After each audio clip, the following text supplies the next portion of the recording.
Hello everyone, मेरा नाम है सौरभ और आज की वीडियो में हम बात करने वाले यूनियन बजट के बारे में। आज से कुछ टाइम पहले एक और बजट आया था जो कि एक इंटरिम बजट था, बिकॉज हमारी सरकार नहीं बनने वाली थी तो उस समय सिर्फ इंटरिम बजट लाया जाता है। मेन बजट अभी आएगा। चलिए जानते हैं इस बार इस बजट में क्या क्या दिया गया है। हमारे जितने भी शार्क्स थे शार्क टैंक पे, अश्विनी ग्रोवर, अनुपम मित्तल, दोनों ने कुछ ना कुछ इस पे टिप्पणी दी है। साथ ही साथ हमारे बजट को बहुत ही चालाकी से और बहुत ही स्मार्ट तरीके से बनाया गया है, वो मैं आपको आगे समझ आएगा क्यों। प्लस में इसमें हर एक पर्सन के लिए कुछ ना कुछ अच्छा और कुछ ना कुछ गलत भी है। तो हमारा जो बजट है वो मेनली बेस्ड है पुअर, वुमेन, यूथ और फार्मर्स पे, यानी कि पूरा का पूरा इंडिया इसमें कवर अप हो गया भाई। हमारे इन्होंने कहा कि पुअर यानी कि हम 80 करोड़ लोगों को फूड प्रोवाइड कर रहे हैं गरीब कल्याण अन्न योजना के तहत। तो अगर 80 करोड़ लोगों को फूड प्रोवाइड हो रहा है तो जाहिर सी बात है ये 80 करोड़ लोग यहीं पे कवर अप हो गए। वुमेन यानी कि जो हमारे देश की 50% पॉपुलेशन, इवन उससे ज्यादा, उस पे कवर अप हो गई है हमारी वुमेन, उनके लिए कुछ ना कुछ बनाया गया है। साथ ही साथ यूथ, हमारे देश की 50% पॉपुलेशन क्या है? यूथ है। इंडिया के पास सबसे बड़ी यूथ, और यूथ इसमें कवर अप हो गया। साथ ही साथ फार्मर्स, हमारे फार्मर्स पिछले कुछ टाइम पे बहुत ज्यादा नाराज थे हमारी गवर्नमेंट से, इसलिए हायर एमएसपी को लॉन्च किया गया है जिसमें कि 50% तक का मार्जिन दिया जाएगा अपने फार्मर्स को। तो देखा जाए तो ये एक बहुत ही स्मार्ट तरीका था जिसमें कि पूरा पूरा इंडिया कवर अप हो गया। और साथ ही साथ हमारे बजट में पूरी प्रायोरिटीज भी बता दी गई है। तो चलिए इस प्रायोरिटी को जान लेते हैं बिकॉज ये बहुत जरूरी है। तो पहला है productivity and resilience in agriculture, अगला है एम्प्लॉयमेंट एंड स्किलिंग, तीसरा है inclusive human resource development and social justice, next है मैन्युफैक्चरिंग एंड सर्विसेज, अगला है अर्बन डेवलपमेंट, नेक्स्ट है इंफ्रास्ट्रक्चर, एनर्जी सिक्योरिटी एंड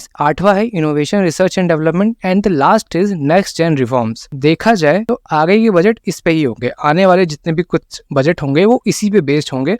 और इसमें देखा जाए तो हमारे बजट में जितना भी कुछ कवर अप होना चाहिए वो इन 9 चीजों के अंदर अंदर अपने आप ही कवर अप हो गया। अब आप ये नहीं कह सकते यार आप इन लोगों को भूल गए या उन लोगों को भूल गए, सब के सब इसमें कवर अप हो जाएंगे। लेकिन इसको शुरू करने से पहले इंपॉर्टेंट फैक्ट्स देख लेते हैं। हमारे अश्विनी ग्रोवर जी ने बोला कि बजट देखने से अच्छा है अंबानी की शादी देख लो, लेकिन इन्होंने कहा क्या पूरा वो देख लेते हैं। अब इन्होंने कहा, अश्विनी ग्रोवर जी ने कहा कि भाई इस बार का जो बजट है वो एक बोरिंग, लाइफलेस और मीनिंगलेस है। साथ ही साथ actually watching yet another Ambani wedding function over this would be more value and better use of time, यानी हम अंबानी की वेडिंग देखेंगे ना वो ज्यादा अच्छी होगी। और साथ ही साथ इन्होंने कहा कि यार हमारी गवर्नमेंट को लिख देना चाहिए था कि बजट प्रेजेंट नहीं कर रहे, इस बार मन नहीं कर रहा। इनकी वैसे कंट्रोवर्शियल पर्सनालिटी है तो ये तो कुछ ना कुछ ऐसा बोलते ही रहते हैं, बट सीधा गवर्नमेंट को टारगेट करना कोई हलवा काम नहीं है। Like you are not Dhruv Rathee मेरे भाई। लेकिन हमारे अनुपम मित्तल जी, हमारे जो सेकंड शार्क है, उन्होंने बहुत अच्छी बात कही, बिकॉज हमारी जो गवर्नमेंट है उन्होंने एंजल टैक्स हटा दिया है। भी लोग स्टार्टअप इकोनॉमी में बिलीव करते हैं, उसका हिस्सा बनना चाहते हैं। आप चाहे 100 करोड़ रुपए उठाओ, चाहे 1000 करोड़ उठाओ,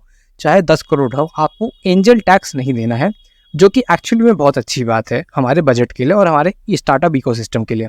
लेकिन एक बात बताइए, आपको एक फैक्ट बताऊं, पिछले साल हमारी गवर्नमेंट में इंडिया के जितने भी लोग हैं उन्होंने इनकम टैक्स के जरिए जो टैक्स पे किया था वो था 19 लाख करोड़ का। और वहीं पे अमेरिका में जितने लोग हैं, अमेरिका में टोटल 1.5% पॉपुलेशन जो है वो इंडिया की है, जो कि 6% जो इनकम टैक्स रेवेन्यू कंट्रीब्यूट करते हैं। और आप जान सकते हैं उसमें कितना वो लोग खुद कंट्रीब्यूट करते हैं, वो है 13 लाख करोड़ का। ये होता है एक्चुअली में इकोनॉमी, और उसमें इकोनॉमी के बेनिफिट, क्योंकि लोग हायर इनकम कमाएंगे तभी हायर पैसा दे पाएंगे। बट हमारे देश में अनएम्प्लॉयमेंट की बहुत बड़ी प्रॉब्लम है, और अनएम्प्लॉयमेंट के लिए हमारी गवर्नमेंट लेके आई है 3 स्कीमें। पहला है 1 मंथ वेज, अगला है जॉब क्रिएशन इन मैन्युफैक्चरिंग, और तीसरा है सपोर्ट टू एम्प्लॉयज, जिसमें मेनली वुमेन पे फोकस किया गया है।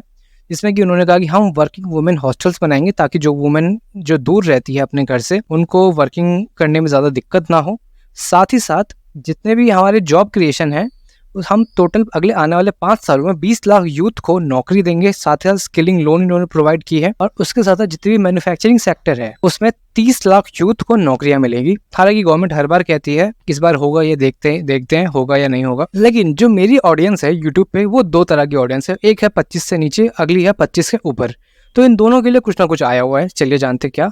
अगर आप हायर एजुकेशन के लिए ढूंढ रहे हैं तो हायर एजुकेशन में आपको अप टू 10 लाख रुपीस का एक अच्छा खासा लोन सपोर्ट मिल जाएगा, जो कि हमारी गवर्नमेंट आपको प्रोवाइड करेगी। और जितने लोग 25 से ऊपर है उनके लिए एक अच्छी बात है, जो इनका स्टैंडर्ड डिडक्शन था इनकम टैक्स पे वो 50,000 से बढ़ के 75,000 रुपए पे हो गया है। 70,000 रुपए तक बचा सकते हैं। चलिए जानते हैं कैसे। तो जो पुराना टैक्स स्लैब था और नया टैक्स स्लैब था उसमें क्या चेंज है ये देख लेते हैं, बिकॉज हमारी जो ऑडियंस है उसमें बहुत सारे लोग जॉब करते हैं। तो भी लोग 0 से 3 लाख के अंदर कमा रहे हैं, उनको कोई भी टैक्स नहीं देना था अभी तक, और जो 3 से 6 कमा रहे हैं उनको 5%, 6 से 9 में 10%, 9 से 12 में 15, 12 से 15 में 20% और 15 से ऊपर में उनको 30% तक का टैक्स देना पड़ता था। लेकिन जो अब न्यू टैक्स रेजिम है उसमें 0 से 3 तक तो कोई टैक्स नहीं है, यहाँ तक सब सेम है। 3 से 7 लाख तक कोई 5% का टैक्स है, बाकी जो 7 से 10 लाख है उसमें है 10%, 10 से 12 लाख है उसमें है 15%, 12 से 15 है वो उसमें है 20% और अबव 15 लाख पे जो टैक्स है वो है 30%। तो जितने भी लोग स्टॉक मार्केट में इन्वेस्ट कर रहे थे ना, उनके लिए एक अच्छी खबर बिल्कुल भी नहीं है। स्टॉक मार्केट में इन्वेस्ट करने वाले बंदों के लिए